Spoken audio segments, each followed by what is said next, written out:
Hi guys, and welcome back to my channel. I am Georgia McGilly from Georgia-Beth Photography, and on this channel we talk all things wedding planning, and give you tips for planning your wedding. So today we're going to be talking a little bit about the dreaded COVID wedding. I know a lot of people are wanting to book their wedding, but they're unsure, they're not sure what to do. So these are a few tips during this crazy season that we're in with weddings not being able to go forward or keep having restrictions, then opening back up, then restrictions. So I'm going to just give you a few tips on what you should be doing as you're planning to try and help you protect from any disasters that might possibly happen. So make sure you go ahead and hit subscribe and the notifications bell so you don't miss out on any more wedding planning and inspiration videos, and we will get straight into it.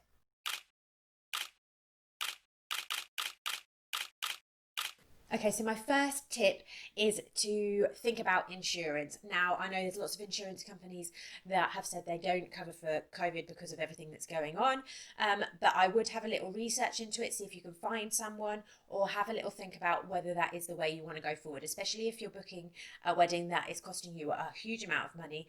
Then that is something that you want to think about. If it ends up being cancelled due to circumstances that you can't handle yourself, talk to an insurance company and find out what they do actually cover, and just do a bit of your research. Just make sure that you know exactly what you're going into, have everything written down, all that sort of thing. My second tip is absolutely massive. Make sure you have really open dialogue with all of your wedding suppliers. So whether that be your wedding venue or your photographer. Like me, I'm a wedding photographer, so if you're interested in booking me for your wedding photography, go ahead and pop me a message on any of my social medias or my website below.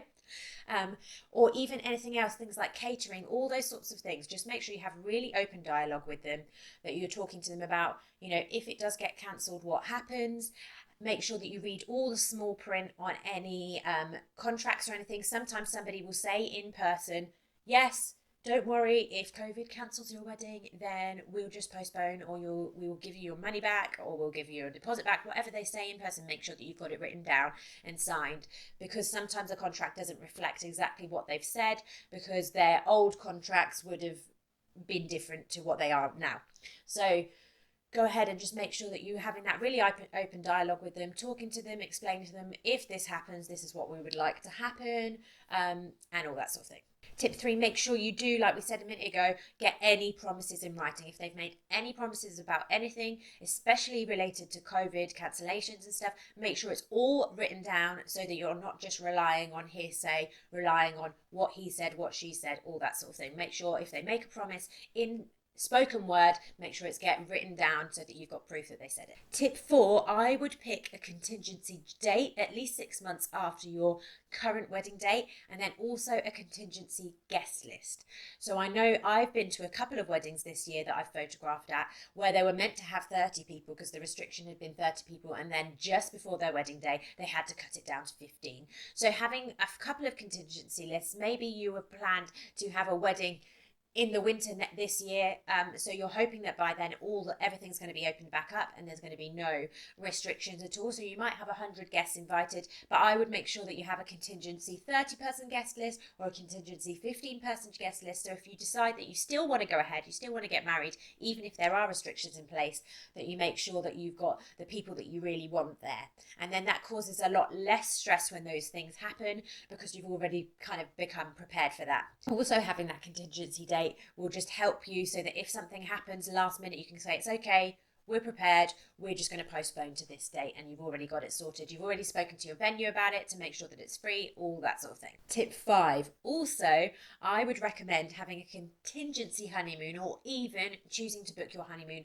after your wedding, because at the minute, even though we think we'll probably be fine by the summer to travel and go on holiday, we don't actually know. So if there's a specific place that's not in the UK that you're wanting to go and stay, then I would choose to either book it just before your wedding or actually book it after your wedding. It doesn't matter if you don't go on your honeymoon straight after your wedding. You can go a few weeks later, or you could even go a few months later. And if you want to check out my video on honeymoon planning, that gives quite a few tips about thinking about what season you're going to different places, all that sort of thing.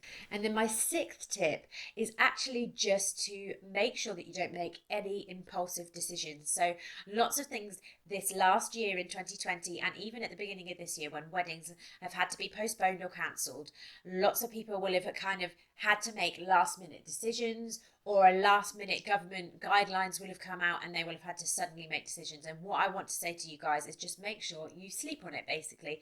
If someone rings you up and says, well, you can't have your wedding because of this, this, and this, make sure you don't just make a decision on the phone. Yeah, okay, we'll postpone to this date, and just get it all sorted there and then. Make sure you sleep on it. Make sure you talk about it with each other as a couple, and kind of make that decision in a really calculated way, because you don't want to make a rash, impulsive decision that then later on down the line you decide, actually, I really didn't want to have made that decision, but I was just kind of pressured into it. So if you have anybody call you and say, actually, we need to do this, or we need to do that, we need to change your date, just tell them, even if they're pushing you for a decision today, just tell them, let me go home and talk to my partner about it and think about it. And that just gives you a chance to really have that, make that calculated decision. So there you go, guys. That was just 6 really quick tips on how to deal with wedding planning during this COVID season, when we've got COVID-19 going on and restrictions are kind of going up and down. Hopefully you found it really helpful. Let me know in the comments below if there's any other tips that you'd like to give to any couples that are watching this video that I didn't cover. And make sure that you go ahead and click subscribe and the notifications bell so that you don't miss out on any more wedding tips and inspiration and planning videos. And I will see you guys really soon. Thank you so much for watching. As always, I'm always cheering you on.